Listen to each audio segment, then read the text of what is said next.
कांग्रेस गठबंधन पे सवाल खड़े किए, तो क्या है प्लान? देखिए, गठबंधन होना अच्छी बात है, लेकिन गठबंधन होने के बाद मुसलमान लीडर्स के टिकटों के साथ इंसाफ न करना, मुसलमान वोट की अनदेखी करना और दिल्ली लखनऊ बैठ के ये सोच लेना कि मुसलमान अब जाएगा कहाँ, मुझे इससे एतराज़ है कि आखिर आम मुसलमान अपने टिकटों के लिए कब तक मोहताज बना रहेगा।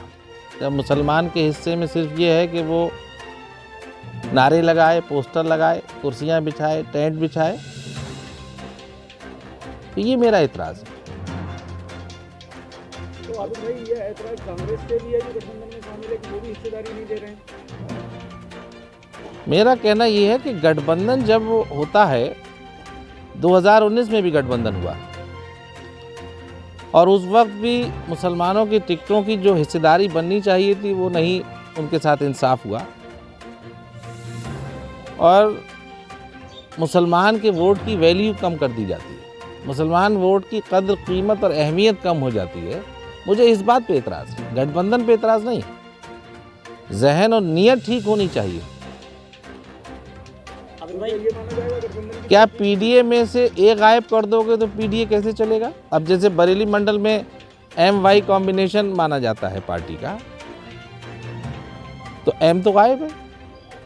2009 में बदायूं से मुसलमान का टिकट काटा गया था क्योंकि शेखुपुर कट गई थी और गिन्नौर जुड़ गई थी, समझ में आता है। लेकिन आंवला लोकसभा में 5 लाख मुसलमान हो गए, आज तक वहाँ भी मुसलमान को टिकट नहीं दिया। अभी नगर पालिका के चुनाव हुआ, पूरे उत्तर प्रदेश में टिकट बढ़ते हैं, क्या बदायूं के साथ नाइंसाफ़ी नहीं हुई? बदायूं में 11 मुसलमान चेयरमैन बने, 5 साल उनसे काम लिया गया पार्टी का, झंडा, बैनर, पोस्टर, वक्त, कीमत, पैसा सब उन्होंने खर्च किया और एन वक्त पे उनको टिकट नहीं दिया। ये नाइंसाफ़ी नहीं? बिलासपुर मुखी में सरकार में एक मुसलमान को टिकट नहीं दिया। तो बहुत मजबूर होके, हर चीज़ की एक सीमा होती है। ठीक है, हम पार्टी में हैं, ओहदे पे हैं, इसका मतलब ये नहीं कि जब बर्दाश्त की सीमा जब पार हो जाती है तब बोलना ही पड़ता है। हक की आवाज़ उठानी पड़ेगी, मजबूरी है हमारी। आपने कहा तो ऐसा नहीं कि पहली बार कोई टिकट कटाए और हम बोल रहे हैं। आगे की रणनीति क्या होगी?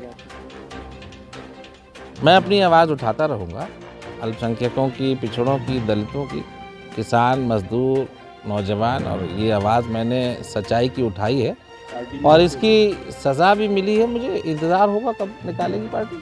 सर, एक सवाल और है, जिस तरीके से आप पीडीए की बात कर रहे हैं, तो पीडीए में ए की आपने बात की, तो ए के लिए भारतीय जनता पार्टी जो है मदरसों में जाएगी, मस्जिदों में जाएगी और वहाँ उनकी उर्दू भाषा में उनको भारतीय जनता पार्टी का संदेश देगी।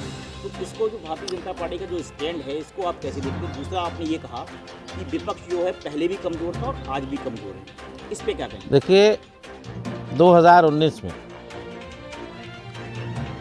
स्वर्गीय माननीय मुलायम सिंह यादव जी को ये एहसास हो गया था कि विपक्ष कमज़ोर है और उसका नतीजा था कि 5 सीटें जीतेंगे और उन्होंने लोकसभा में बिल्कुल क्लियर कट कह दिया, ओपन कह दिया, जो पूरी दुनिया देखती है उसकी लाइव, कि नरेंद्र मोदी जी को उन्होंने दोबारा प्रधानमंत्री बनने के लिए आशीर्वाद दिया। आज जो हालात दिखते हैं, मैं बिल्कुल प्रेस के माध्यम से कहने में मुझे कोई गुरेज नहीं है, मैं सच ही बोलता हूँ, बहुत सज़ा मिलती है इसकी।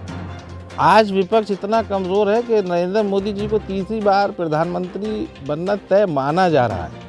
चंद सीटें आप जीत लें, कुछ संघर्ष कर लें, बट विपक्ष में कोई लड़ाई आपस में ही इतनी है।